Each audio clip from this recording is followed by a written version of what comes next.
warahmatullahi wabarakatuh. Waalaikumsalam warahmatullahi wabarakatuh. Bismillahi walhamdulillah.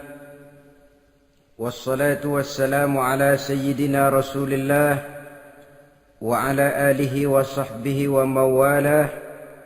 La hawla wa la quwwata illa billah, amma ba'du. Saudara-saudara kaum muslimin yang berbahagia, di dalam kehidupan ini kita senantiasa mengambil iktibar, contoh dan teladan dari orang-orang sebelum kita. Itu sebabnya kepada baginda Nabi kita Muhammad sallallahu alaihi wasallam Allah Subhanahu wa taala menjelaskan cerita para nabi sebelum beliau dalam ayat "Tsumma naqussu 'alaika min amba'ir rusuli ma nusabbitu bihi fu'adak."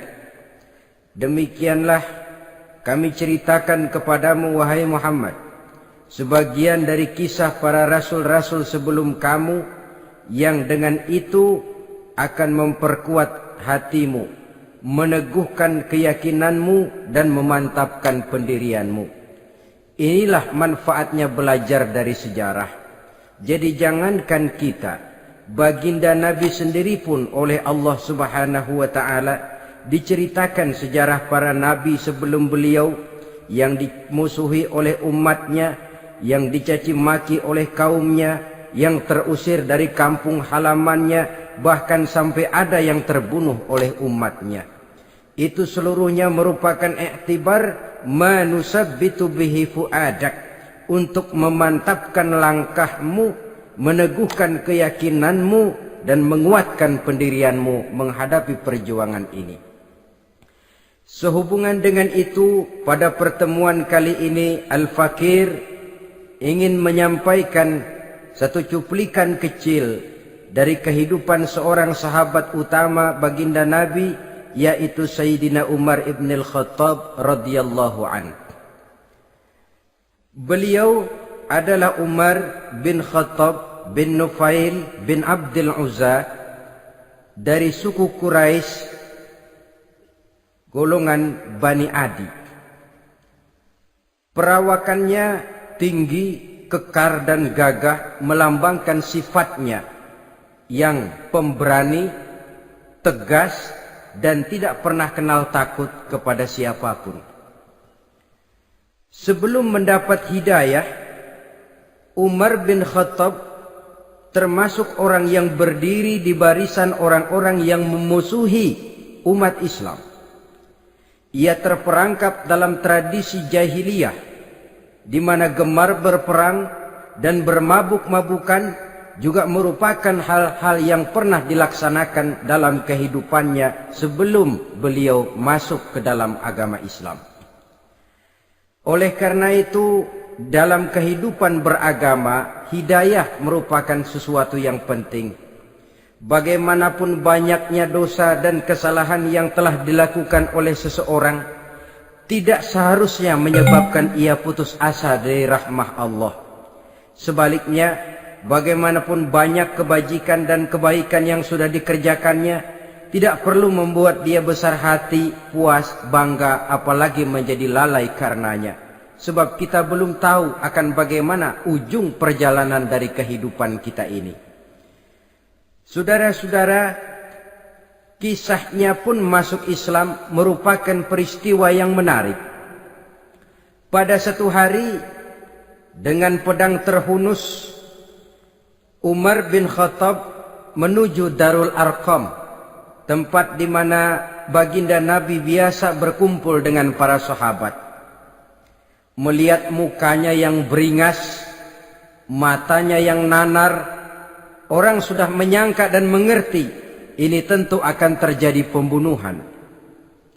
Dalam perjalanan menuju Darul Arqam, Umar bertemu dengan Nuaim bin Abdullah. Nuaim bertanya, "Ya Umar, mau kemana ente?" "Mau membunuh itu, si murtad itu," kata. "Si murtad yang mana?" "Yang mana lagi?" "Itu." yang memecah belah kita, yang menghina berhala-berhala kita, yang menjelek-jelekkan nenek moyang dan keturunan kita. Siapa lagi kalau bukan Muhammad? Kata Nuaim Umar, enggak salah. Tidak salah lagi. Salah Umar. Salah kenapa? Apa kamu enggak malu? Kamu mau pergi membunuh Muhammad, sementara adikmu sendiri Fatimah, dia sudah termasuk salah seorang pengikut Muhammad. Mendengar ini, muka yang memang tadinya sudah marah dan merah, tambah jadi kelabu. Bukan main mangkelnya Umar bin Khattab. Orang lain dia musuhi, orang lain dia kejar-kejar. Ini malah adiknya sendiri menjadi pengikut dari baginda Nabi. Tidak jadi menuju Darul Arqam, dia berangkat ke rumah adiknya Fatimah.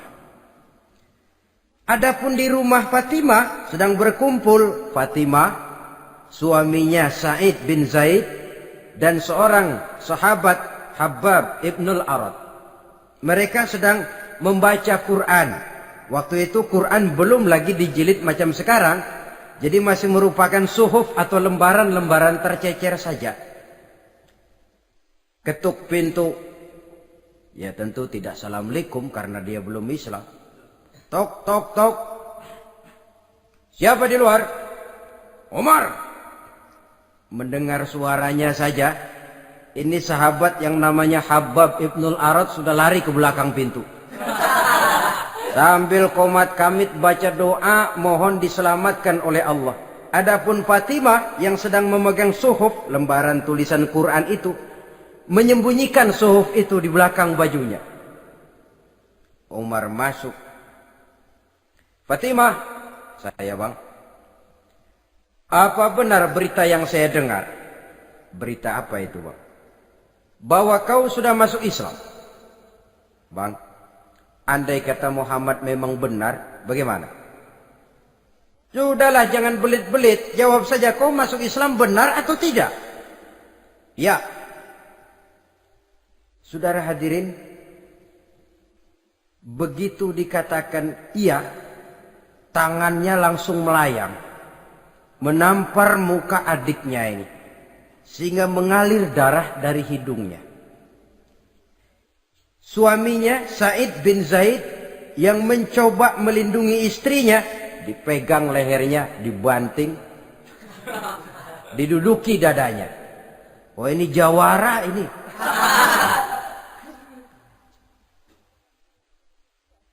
Namun pada saat sedemikian, suara kebenaran terpantul dari mulut Fatimah, adik dari Umar bin Khattab ini. Umar, apakah engkau memukul orang yang bersaksi bahwa tidak ada Tuhan melainkan Allah dan Muhammad Rasulullah? Apakah engkau menganiaya seseorang yang terpanggil untuk mengikuti kebenaran? Manusia macam apa engkau, Umar? Saudara, memang dia orang keras, tapi hatinya mudah menerima kebenaran. Sehingga mendengar kalimat adiknya ini tercenung dia sejenak, melongo, bengong kata anak sekarang. Ini kalau tidak karena keyakinan yang mantap, tidak mungkin orang ini, anak adik saya ini bicara macam begini. Umar, mengapa engkau memukul orang yang bersaksi bahwa tidak ada Tuhan melainkan Allah dan Muhammad Rasulullah? Mengapa engkau pukul orang yang mengikuti kebenaran, menerima hidayah dari Allah? Begitu yakin dan mantapnya, walaupun di tengah satu hal yang sangat menakutkan. Siapa yang tidak takut orang Quraisy berhadapan dengan Umar bin Khattab yang dikenal sebagai singa padang pasir pada waktu itu? Malahan dia termasuk salah seorang jagoan di tradisi masyarakat jahiliyah itu. Ada satu pasar yang namanya pasar Ukaz. Tiap tahun di pasar itu diadakan pesta. Pertama pertandingan syair. Jadi penyair waktu itu jadi kebanggaan. Syair-syair yang menang itu digantung di dinding Ka'bah. Jadi setiap suku akan bangga kalau mempunyai ahli syair yang hebat.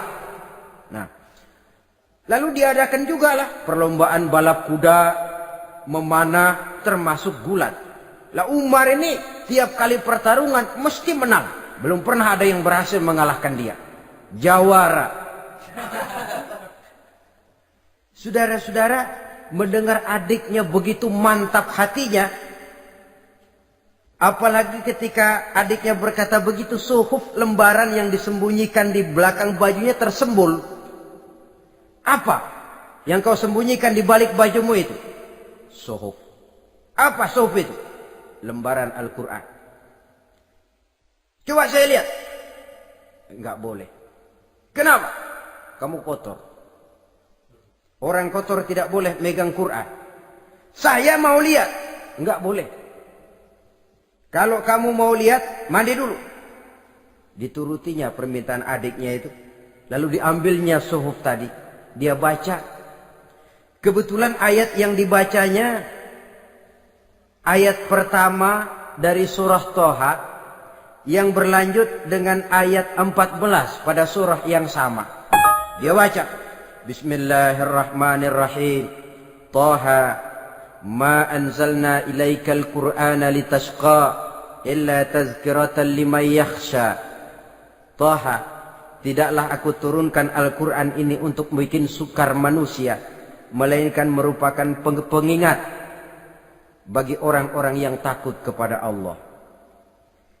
Lalu pada ayat ke-14,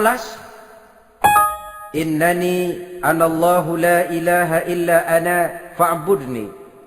Sesungguhnya akulah Allah, tidak ada Tuhan melainkan aku, maka hendaknya hanya kepadakulah kamu menyembah. Wa aqimis sholata li dzikri, dirikanlah salat untuk mengingat aku. Innas sa'ata atiyatun akadu ukhfiha litujza kullu nafsin ma tas'a. Sesungguhnya kiamat itu pasti akan datang, yang sengaja waktunya kami tidak beritahukan kepada kamu semua, untuk kami balas segala setiap orang tentang apa saja yang telah mereka lakukan dalam kehidupan di dunia ini. Setelah membaca ayat ini, gemetar tangannya. Ah, ini sih nggak main-main ini. Ini belum pernah saya baca ajaran semacam ini. Tidak patut orang yang mempunyai kitab suci semacam ini dimusuhi. Ini sesuatu yang benar, tergetar jiwanya. Hei, Fatimah, Muhammad di mana Muhammad? Saya tidak akan memberitahu kepada kamu. Di mana? Saya tidak akan memberitahu. Lebih baik kau bunuh saya kalau memang maksudmu mau mencelakakan Muhammad. Sama sekali saya tidak akan mencelakakan dia, Fatimah. Kasih tahu saja, di mana dia? Darul Arqam. Bergegas dia menuju Darul Arqam. Di dalam Nabi memang sedang kumpul dengan para sahabat. Termasuk ada Sayyidina Hamzah yang juga terkenal jawara juga. Ketuk pintu. Ketuk pintu. Siapa di luar? Umar. Di dalam ini geger sebagian sahabat. Umar datang ini pasti bencana. Umar datang, wah, kalau istilah kampung, kerok dan urusannya. Tapi baginda Nabi menenangkan mereka. Tenang. Mudah-mudahan ada hikmahnya. Sayyidina Hamzah tampil. Bukakan dia pintu. Kalau niatnya baik, kita terima. Kalau niatnya tidak baik, saya paling depan. Dibukakan pintu. Begitu dibukakan pintu, Umar masuk merangkul baginda Nabi. Kemudian dengan tersendat, Ashhadu an la ilaha illallah wa ashhadu annaka ya Muhammad Rasulullah. Saya bersaksi tidak ada Tuhan melainkan Allah, dan saya bersaksi bahwa engkau hai Muhammad adalah utusan Allah. Sahabat takbir semua. Allahu Akbar, Allahu Akbar. Kegembiraan meliputi suasana ketika itu. Kenapa? Karena sebelumnya dikala Umar belum masuk Islam, dia merupakan ganjalan yang paling dikhawatirkan oleh umat Islam. Setelah dia masuk Islam, jelas merupakan satu keuntungan yang sangat besar. Dan dia tertarik kepada Islam bukan karena bujuk rayu orang, tidak karena diberikan harta, tidak karena diiming-iming oleh kedudukan tinggi, tapi karena kebenaran, hidayah menembus hatinya melalui wasilah ayat dalam surah Thaha yang dibacanya melalui suhuf yang dipegang oleh adiknya tadi. Sejak saat itu berubah 180 derajat Umar bin Khattab radhiyallahu anhu. Tetapi tetap dengan sifatnya keras, tegas, dan tidak pernah kenal takut kepada siapapun. Cuma kalau sebelum Islam, dia kerasnya kepada Islam. Setelah dia masuk Islam, muter arah. Kepada siapapun yang memusuhi Islam, dia bersikap keras, tegas, dan tidak pernah kenal takut. Bahkan setelah beliau masuk Islam, satu hari ketika di Darul Arqam kumpul-kumpul, waktu itu Nabi belum berdakwah secara terbuka karena pengikut masih sedikit. Sayyidina Umar usul, "Ya Rasul, ada apa Umar? Alasna 'alal haq fi mamatina wa mahyana?" Ya Rasul, bukankah kita ini berdiri di atas sesuatu yang benar? Bukankah mati kita, hidup kita untuk melaksanakan sesuatu yang benar? Bala ya Umar, betul Umar. Wallazi nafsi biyadih, innakum la'alal haq in muttum wa in huyitum.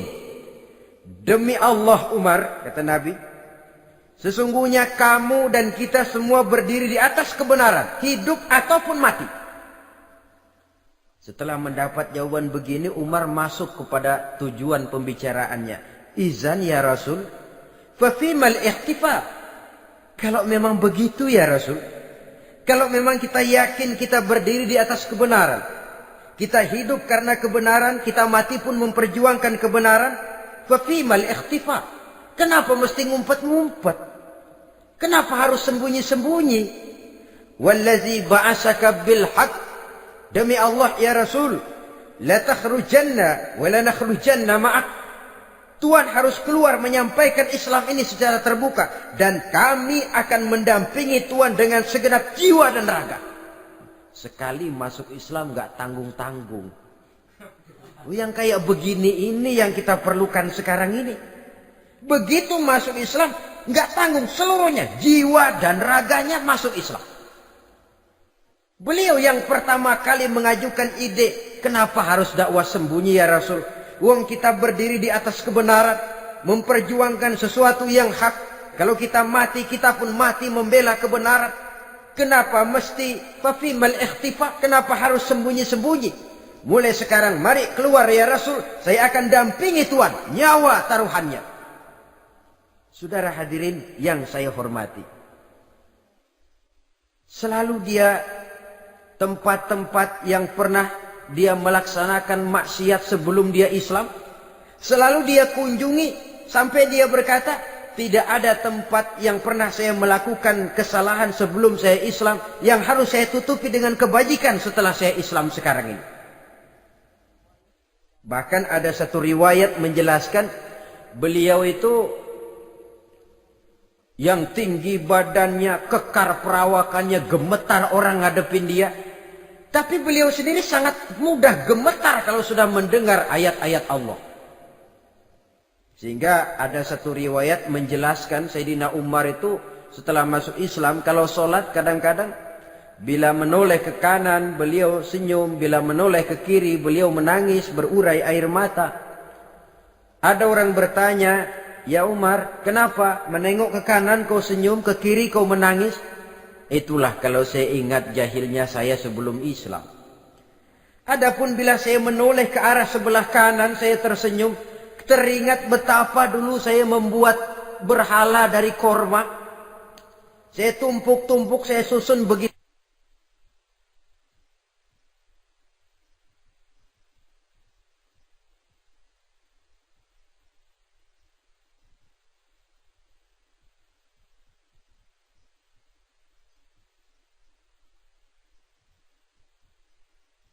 Itu rupa. Setelah saya sembah, saya makan itu korma. Gagah betul saya waktu itu, sampai Tuhan pun saya makan. Adapun kalau saya menoleh ke kiri, teringat putri kesayangan saya yang terbawa oleh tradisi jahiliyah, takut menanggung aib, merasa malu mempunyai anak perempuan sampai dia terkubur hidup-hidup. Berurai air mata saya mengingat semua itu. Padahal Nabi sudah memberikan jaminan. Sebab saudara jangan lupa, orang kafir masuk Islam, dalam Islam itu dihitung dari bayi lagi. Dari nol, itulah untungnya. Jadi misalnya sudah 60 tahun, dari kecil sampai 60 tahun kafir. Umur 61 masuk Islam.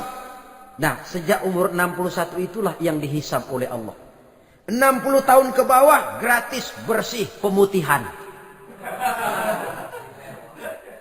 Istimewa betul. Tapi jangan lalu diniatin, gua kafir aja ah. Nanti sudah tua-tua mau giliran mati baru Islam. Nah, itu diniatin lain.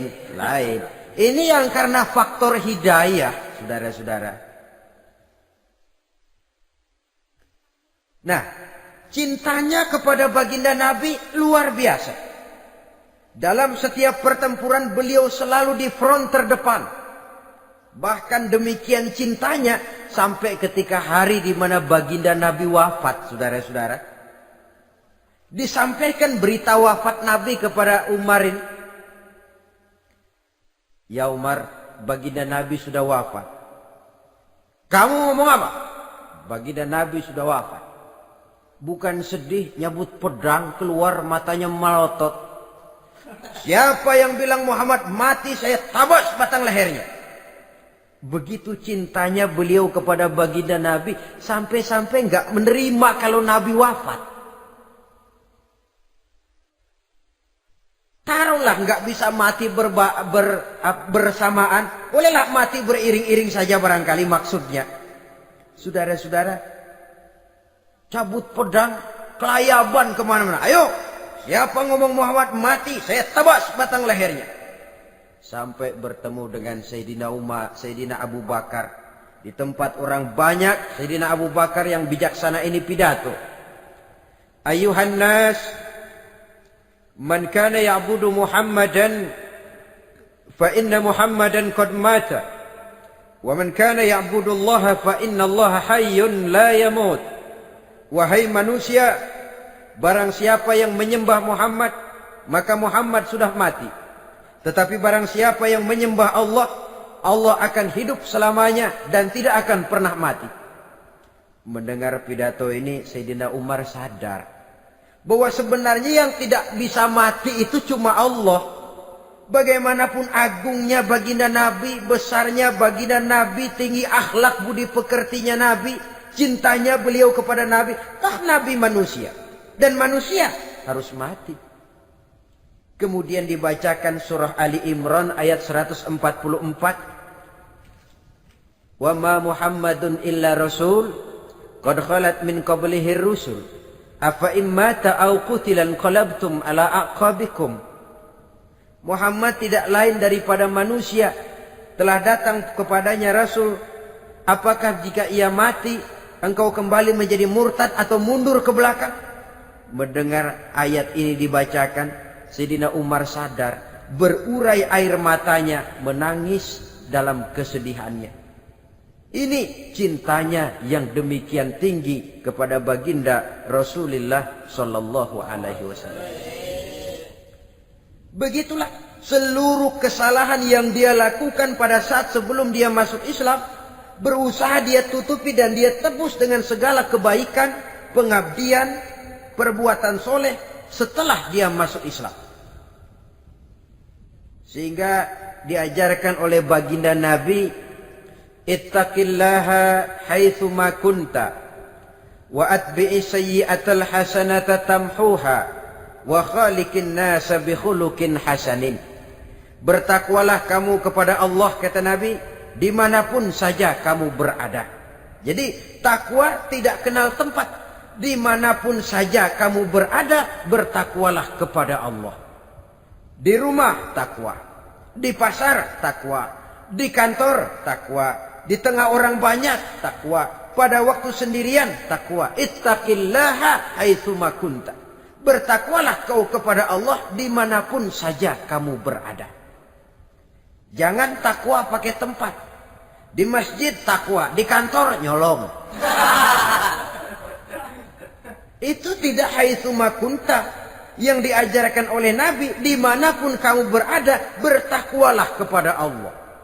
Wa atbi'i sayyi'atal hasanah tamhuha. Dan iringi perbuatanmu yang salah dengan kebaikan.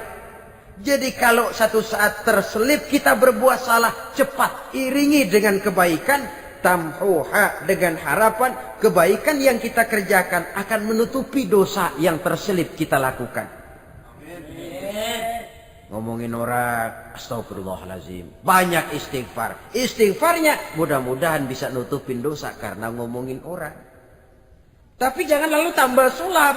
Ngomongin orang istighfar. Terus ngomongin lagi istighfar lagi. Itu tentu tidak bisa dengan cara begitu. Barangkali terselip pernah mengambil harta orang tanpa alasan yang hak. Imbangi dengan rajin sedekah misalnya. Barangkali pernah menyakiti hati orang, imbangi dengan perbuatan yang bisa menyenangkan hati orang lain.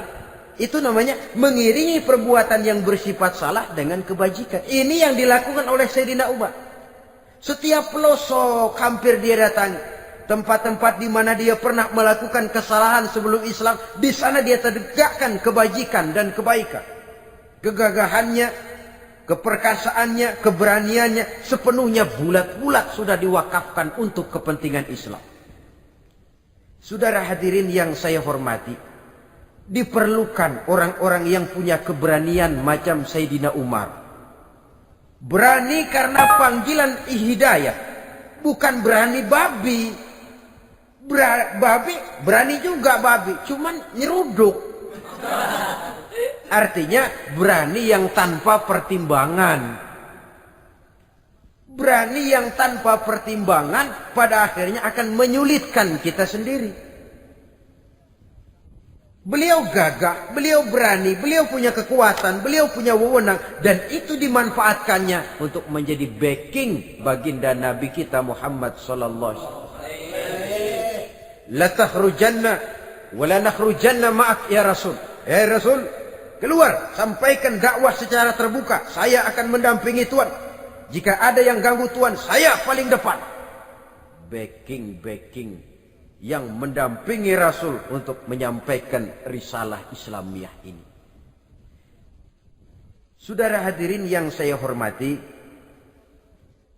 wa khaliqin nasa bi khuluqin hasanin, kata Nabi. Dan pergaulilah manusia dengan akhlak yang baik. Karena dengan ini kau bisa mengambil hati orang.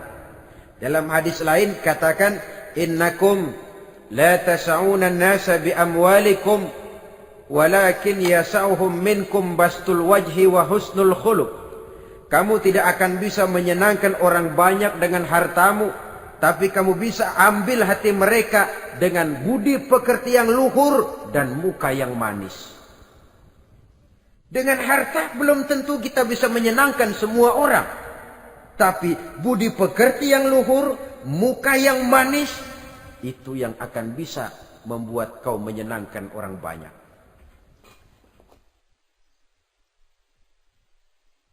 Setelah baginda Rasul wafat, pernah ketika berkumpul, Sayyidina Abu Bakar berkata kepada Sayyidina Umar, "Ya Umar, saya baiat kamu untuk menjadi khalifah." Jawab beliau, "Sayalah yang akan membaiat Tuan. Tapi Anda lebih utama dari saya Umar. Keutamaan saya akan saya berikan kepada Tuan untuk mendukung kekhalifahan Tuan." Di sini kelihatan wataknya yang tidak ambisius. Gagah, berani, perkasa, tapi tahu diri. Enggak nyelonong. Tidak menggunakan kekuasaannya, kegagahannya untuk maksud yang sewenang-wenang. Oleh karena itu setelah Sayyidina Abu Bakar wafat, beliau dilantik menjadi khalifah, keluarlah pidatonya yang terkenal. Ayuhan nas, inni qad wullitu alaikum walastu bi khairikum. Hai manusia, aku telah dipilih menjadi pemimpin kamu. padahal aku bukanlah orang yang terbaik di antara kamu. Kalau tidaklah karena aku melihat keutamaan, keteguhan yang dapat melindungi kalian, berat rasanya aku memikul amanah ini. Sebab apa? Alangkah beratnya menunggu datangnya perhitungan di akhirat nanti terhadap Umar. Ini yang jadi motifnya memegang jabatan khalifah. Sungguh berat bagi Umar menunggu datangnya saat perhitungan. Sehingga seolah-olah kalau bisalah jadi Umar bin Khattab saja, jangan jadi khalifah kalau bisa. Tapi moya umat sudah kadang memilih. Sehingga benar kalau dalam satu hadis Nabi pernah mengajarkan jangan memberikan satu jabatan kepada orang yang memintanya. Sebab orang kalau sudah minta jabatan, apalagi pakai jilat-jilat, pakai upeti-upeti, tentu ada tendensinya. Ada batu di balik udang. Kalau udang di balik batu kan mungkin nggak kelihatan, tapi kalau batu di balik udang kelihatan betul itu. Ada maunya, ambisinya. Jangan memberikan satu jabatan kepada orang yang memintanya. Seakan di batinnya Sayyidina Umar menyesali. Kenapa Umar nggak jadi Umar saja, kok mau jadi khalifah gitu. Alangkah berat perhitungan buat saya di akhirat nanti. Nah, setelah jadi khalifah, sebagai satu i'tibar, saya akan mencoba mengemukakan beberapa sifatnya yang menonjol untuk pelajaran buat kita semua. Pertama, sikapnya terhadap keluarganya setelah beliau menjadi khalifah. Kedudukan sebagai keluarga Umar bin Khattab bukan merupakan kedudukan istimewa. Itu ditanamkan betul kepada keluarganya. Jangan karena bapakmu khalifah, lalu mentang-mentang anak khalifah kau merasa dapat fasilitas, merasa bisa berbuat semau-maumu, kau harus punya tanggung jawab dan beban moral, memberikan contoh yang lebih baik kepada rakyat. Ini yang ditekankan kepada keluarganya. Kalau beliau mau mengeluarkan undang-undang, undang-undang itu lebih dahulu dibicarakan di tengah keluarganya, kumpul anak-anaknya, ini akan ada undang-undang begini. Siapa di antara kalian mau mentaati, persilakan, yang tidak pun persilakan. Tapi saya ingatkan, kalau ada dari keluarga Umar yang melanggar peraturan yang saya keluarkan ini, saya akan menghukumnya 2 kali lipat karena dia keluarga saya. Menghukumnya 2 kali lipat karena dia keluarga saya. Jadi bukan mentang-mentang anak babe, lalu kebal hukum. Tidak. Siapa yang di antara kalian melanggar peraturan ini, akan aku kenakan hukuman 2 kali lipat karena dia keluargaku. Nah, saudara hadirin yang saya hormati, lalu berwibawa, dijaga betul keluarganya. Suatu hari beliau datang ke rumah putranya Abdullah bin Umar. Ketika masuk dilihatnya Abdullah bin Umar sedang makan daging. Makan daging. Merah muka Umar. Mentang-mentang anak khalifah ya. Mentang-mentang anak Amirul Mukminin ya, kamu makan daging. Lihat tuh rakyat kita masih banyak yang kelaparan, makan daging, makan roti keras. Padahal itu halal. Sesuatu yang diperoleh dengan usahanya sendiri. Tetapi begitu hati-hatinya Umar untuk menjaga pandangan orang. Keluarga khalifah merupakan beban moral sebab akan dijadikan contoh oleh rakyatnya. Mentang-mentang anak khalifah ya makan daging. Lihat tuh rakyat, roti keras digarotin. Lain saat beliau pergi ke satu pasar. Di situ dilihat ada sapi gemuk-gemuk. Tempat lain sapinya kurus-kurus. Tanya, ini yang gemuk-gemuk sapi siapa? Sapi Abdullah bin Umar. Sapi anaknya. Panggil Abdullah bin Umar, suruh sini. Datang anaknya itu. Abdullah bin Umar, bagaimana ceritanya sampai ini? Begini, Bapak. Dahulu itu dengan uang saya beli sapi kurus-kurus. Lalu saya rawat. Saya berikan upah orang untuk merawat sapi-sapi itu. Sampai sekarang dia menjadi gemuk. Akan saya jual dan keuntungannya tentu sesuatu yang halal. Subhanallah, kata Umar. Kau ini anak Amirul Mukminin. Jual sapimu. Ambil modalnya, untungnya, masukkan Baitul Mal untuk urus kepentingan orang Islam. Dia nggak mau anaknya terlibat bisnis, ndompleng kekuasaan ayahnya. Karena mentang-mentang anak khalifah lalu segala macam bisnis lancar. Orang takut karena apa? Anak babe. Ada lagi. Pada waktu pembagian harta ghanimah, putri beliau yang namanya Hafsah, ini adalah istri baginda Nabi, meminta bagian. Kaum kerabat ayah, ini kerabat khalifah, kitalah dulu kerabat. Kalau kau kerabatku, maka jatahmu nanti dari ayahmu. Harta ini masih lebih banyak dibutuhkan oleh orang-orang Islam. Nanti belakangan, kalau ada sisanya. Belakangan kalau ada sisanya. La haula wala quwata illa billah.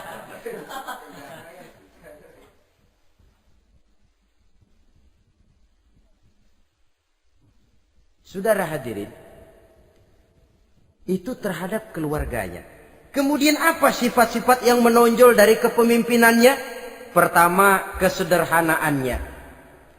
Beliaulah satu-satunya khalifah, Amirul Mukminin, setingkat presiden kalau sekarang, yang punya jubah cuma 2 dan 1 pun punya anaknya. Tambelan lagi. Pernah sholat Jumat terlambat. Beliau naik mimbar untuk khutbah, sebelumnya minta maaf dulu. Saudara-saudara, maaf saya terlambat nungguin baju kering. Seorang khalifah nungguin baju kering. Sederhana dalam kehidupannya. Mari kita ambil satu cerita lagi. Pada waktu beliau jadi khalifah, yang diangkat jadi gubernur di Mesir adalah Amr bin As. Amr bin As hidupnya lebih mirip kaisar. Istananya besar, pakaiannya bagus-bagus. Nah, yang paling mengganggu pikiran Amr bin As, di sebelah istananya ini ada gubuk reot, kepunyaan orang Yahudi lagi. Ah, ini nggak pantas bener, masa di samping istana gubernur ada gubuk reot. Orang Yahudi lagi yang punya. Ini mesti, udah, bikin saja rencana, panggil dinas tata kota, bikin planning. Di sini mau dibangun masjid, proyek negara. Bikin gambarnya, susun anggarannya, tender. Saudara-saudara, si Yahudi yang punya gubuk reot dipanggil. Yahudi, ada apa, Pak? Kamu tahu nggak? Enggak. Iya, memang belum saya kasih tahu.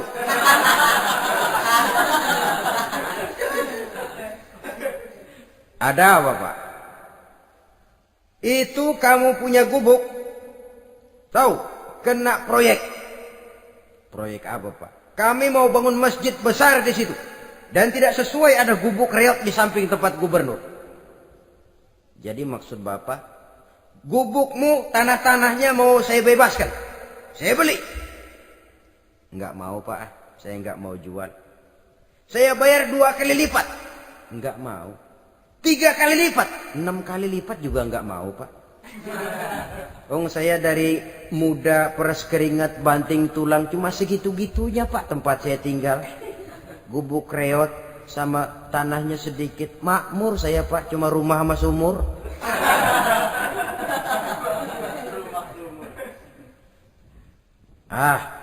Ini Yahudi kelewatan juga. Akhirnya turun perintah, sudah, kalau dia nggak mau dibebaskan, gusur saja, tarik, ambil bulldozer. Digusur. Yahudi ini berurai air matanya. Aduh, begini jadi rakyat kecil, udah jatuh ketiban ember lagi. Tapi pikir-pikir Amr bin As kan bukan yang paling atas. Dia kan cuma pejabat, masih ada atasannya lagi. Lapor lapor. Yahudi ini berangkat ke Madinah. Bayangkan dari Mesir ke Madinah. Jalan. Di sepanjang jalan dia berpikir membanding-banding. Kalau gubernurnya saja istananya begitu mewah, apalagi khalifahnya. Kalau gubernurnya galak main gusur, apalagi khalifahnya. Dan saya bukan orang Islam, apa dia lemin ngadu? Apa dapat tanggapan? Berangkat dia sambil harap-harap cemas. Sampai di pintu kota Madinah,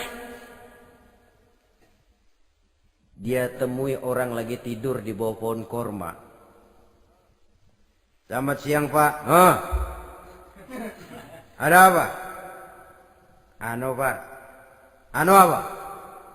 Mau lapor. Lapor apa? Bapak tahu Khalifah Umar bin Khattab? Tahu? Istananya di mana, Pak? Istananya di atas lumpur. Di atas lumpur. Di atas lumpur. Pengawalnya banyak, Pak. Banyak.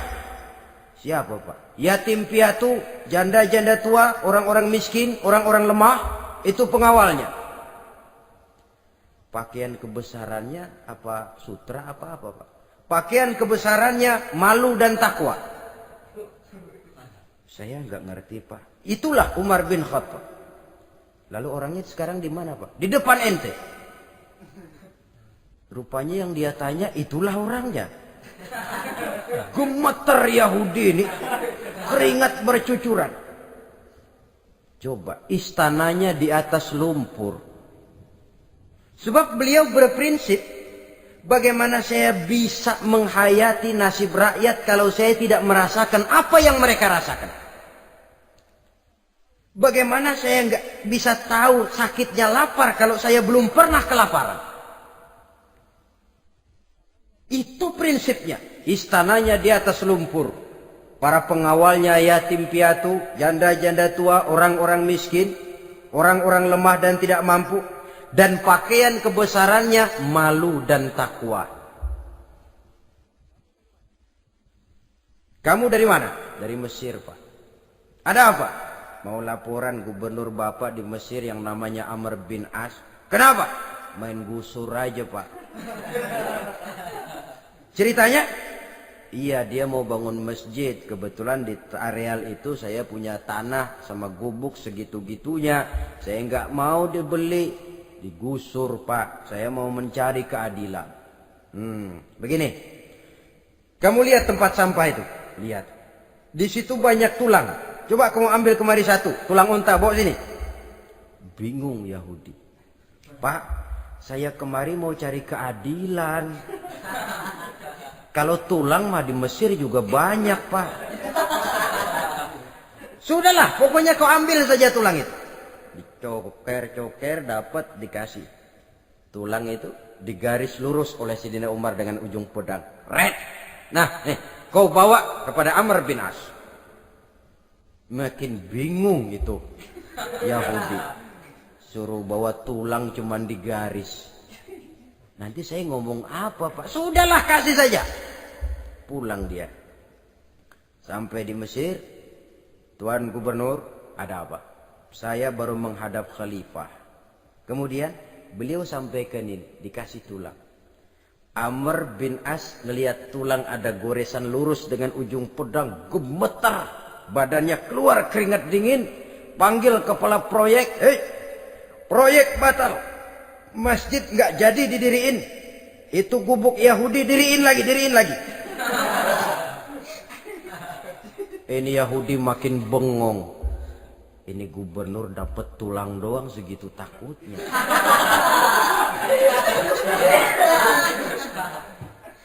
Ada apa sebenarnya, Tuan Gubernur? Kamu tahu? Ini nasihat pahit buat saya dari Amirul Mukminin Umar bin Khattab. Seolah-olah beliau bilang, "Hai Amr bin As, jangan mentang-mentang sedang berkuasa ya. Pada suatu saat kau akan jadi tulang-tulang kayak begini.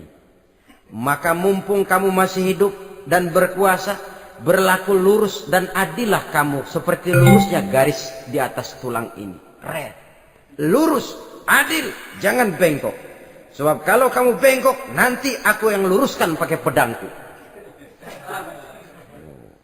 Siapa yang nggak ngeper digituin? Sampai akhirnya apa? Kata si Yahudi, Pak, kalau begitu Islam adil ya. Adil. Kalau gitu biarin dah Pak, tanah saya. Mau kamu jual? Bukan saya jual Pak, saya kasih aja dah. Campur gubuk-gubuknya, ambil aja dah.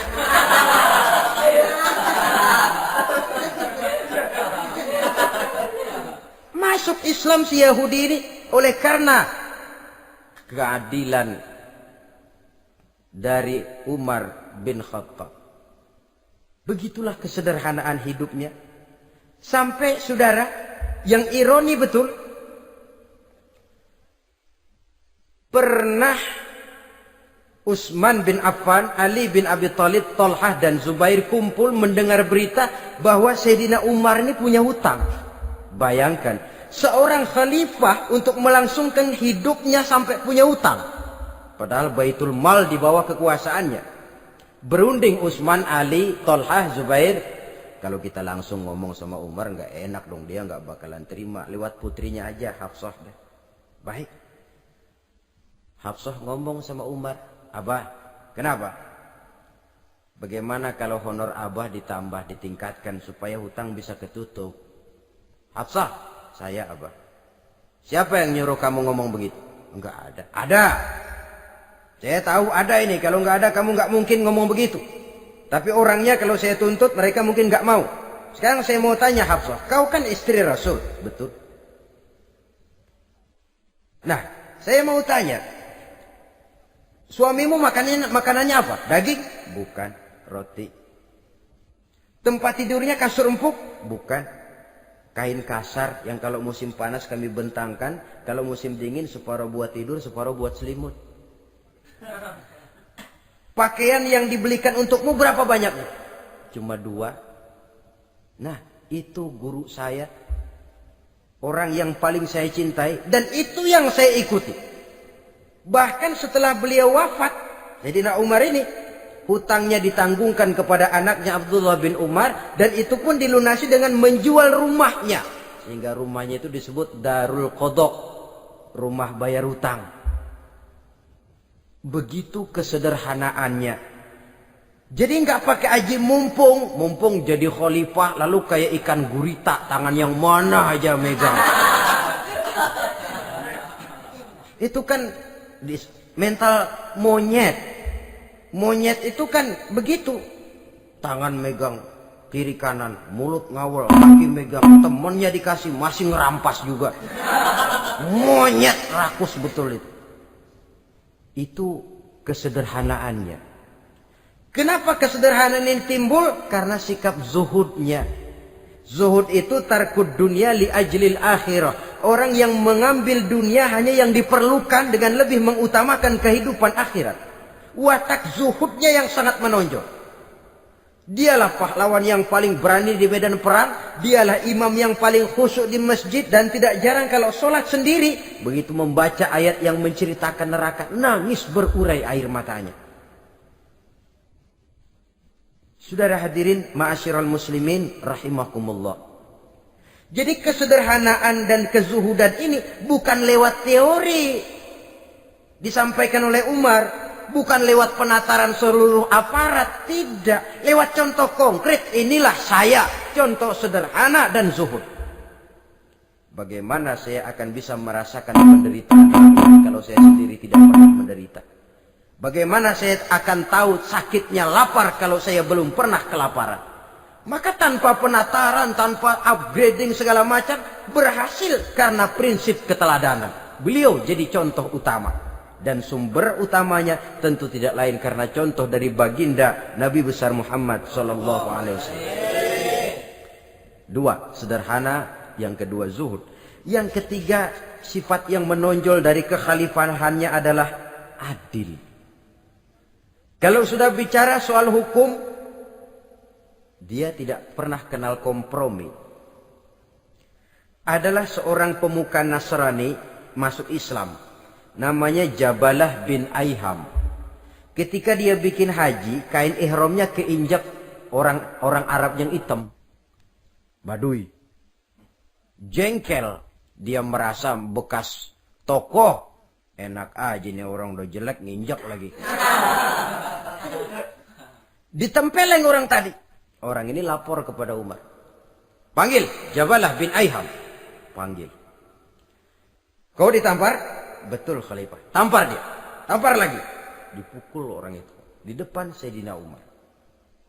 Jadi tidak karena kau ini bekas kepala suku, kau ini bekas orang terhormat, lalu ada kebijaksanaan yang tidak bijaksana. Kebijaksanaan yang akhirnya jadi tidak bijaksana. Dan itu memang sudah dimulai dengan memblokir keluarganya. Tidak satu keluarganya pun yang boleh mempunyai perasaan bahwa menjadi keluarga khalifah merupakan fasilitas dan keuntungan. Kau jangan makan di atas punggungku. Kau jangan menikmati fasilitas di atas keringatku. Dan tidak ada keinginan mewariskan jabatan khalifah kepada anak-anaknya. Pernah beliau musyawarah. Saya bingung. Kenapa khalifah? Gubernur Kufah ini sulit nyari orang. Diangkat yang lemah, rakyat ngeluh. Diangkat yang keras, rakyat juga ngeluh. Ada calon khalifah. Kalau ini mah nggak salah lagi nih buat gubernur Kufah. Siapa? Abdullah bin Umar. Anak beliau sendiri. Melotot matanya. Jangan macam-macam kau. Cukup satu orang Umar memegang jabatan ini. Kalau berhasil, kami keluarga Umar sudah merasakannya. Kalau gagal, cukup kegagalan seorang Umar. Tidak berusaha mengorbitkan anaknya. Wah, anak babeh diangkat jadi ano. Tidak, malah diblokir. Cari yang lain. Tapi Abdullah bin Umar cukup syarat ya khalifah. Dia orang bertakwa dan soleh. Yang takwa dan soleh bukan cuma anak Umar. Anak orang lain juga banyak yang takwa dan soleh. Itu prinsipnya. Sehingga ketegasannya ini membuat orang jadi sungkan. Dan tidak seorang pun berani kirim-kirim upeti hadiah. Pernah itu ada pejabat dari Azerbaijan kirim makanan. Kue, mending apa? Kue. Gitu dicicipi enak. Enak juga ya kue ini. Enak khalifah. Ini di sana apa makan rakyat biasa? Bukan. Ini makanan orang-orang VIP. Nah, dibungkus lagi itu kue. Dibungkus. Ontamu mana? Di luar. Ambil, bawa pulang, serahkan lagi kepada gubernur di sana, kasih tahu salam dari Umar bin Khattab. Kenyangkan dulu rakyat dengan makanan seperti ini. Kita belakangan. Jadi kalau rakyat lapar, saya orang pertama yang akan merasakan kelaparan. Tapi kalau rakyat makmur, biarlah saya menjadi orang terakhir yang kenyang. Kan bagus prinsip itu. Jikalau rakyat kelaparan, saya akan jadi orang pertama yang merasakan lapar. Tapi kalau rakyat makmur, biar saya jadi orang terakhir yang kenyang. Jangan dibalik. Pada saat rakyat kelaparan, dia kekenyangan. Dan selanjutnya, sikap keadilannya ini, saudara-saudara, menyebabkan hukum lalu jadi berwibawa. Pernah beliau jalan-jalan di lorong kota Madinah. Di tempat yang namanya Harah bersama Aslam. Ada ibu-ibu, anaknya nangis. Lapar ma. Sabar, dikit lagi matang katanya. Emang tuh ibu lagi ngerebus. Bunyi, air ngegulak. Luguk. Umar lihati dari jauh. Belum juga matang. Nih anak dari nangis, lapar, sampai capek nangis, sampai tidur. Anak tidur, Umar samperin. Bu, emang masak apa sih kok nggak bisa matang? Saya nggak masak apa-apa tuan. Itu pating kerubuk apa?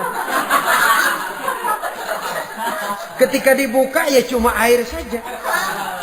Subhanallah, ibu sudah ngebohongi anak ibu sendiri. Habis harus bagaimana tuan? Saya sudah nggak punya makanan untuk dimasak. Sementara perut nggak kenal kompromi. Jalan satu-satunya, ya terpaksa anak saya bohongi. Saya bilang sebentar lagi matang sampai dia tidur sekarang ini. Memangnya Khalifah Umar gimana sih ngurusi rakyatnya? Subhanallah, dia orang zalim. Dia yang memegang urusan kami, tapi dia nggak tahu nasib saya. Anak kelaparan, keluarga terlantar. Oh begitu. Iya.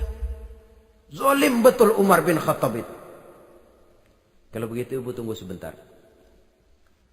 Dia pulang bersama Aslam menuju Baitul Mal. Dia ambil tepung 1 karung, dipikul sendiri. Dipikul sendiri, kata Aslam, ya Khalifah biar saya yang bawa. Jangan. Kenapa Khalifah? Apa kau kira kau sanggup mikul dosa saya di akhirat nanti? Biar saya yang mikul sendiri. Dia bawa ke tempat tuh ibu-ibu. Dia masakin sendiri. Nah bu, sudah matang, persilakan masak. Makan. Alhamdulillah Tuan. Mudah-mudahan Allah memberkahi Tuan. Tuan lebih baik dari Umar bin Khattab yang zalim itu. Memang sebenarnya Tuan siapa, kata tuh ibu? Saya. Iya. Saya ya Umar bin Khattab yang ibu bilang zalim itu. Gemetar si ibu. Gemetar si ibu. Tapi memang peka dan menghargai kritik orang. Tidak membungkam setiap orang yang nadanya sumbang atau berbeda. Kadang beliau berkata, saya khawatir karena orang terlalu segan dengan saya, lalu nggak ada yang berani negor kalau saya salah. Kan begitu biasanya. Karena sudah terlalu segan, lalu semuanya orang mau diaminin saja. Asal dibilang nggak benar, marah, jengkel. Lalu disingkirin, maunya diiyain, inge kulonuwun. Oke bos. Beliau bilang, saya khawatir kalau tidak ada orang yang mau menegur kesalahan saya jika saya terlanjur nanti. Tahu-tahu muncul orang, demi Allah, saya akan menegur Tuan dengan pedang saya ini. Cerah mukanya, senyum bibirnya, alhamdulillah, anak muda, saya memerlukan orang macam kau.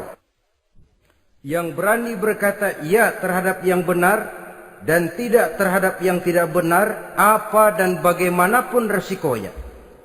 Di sini kelihatan sikap beliau menghadapi orang yang berbeda pendapat.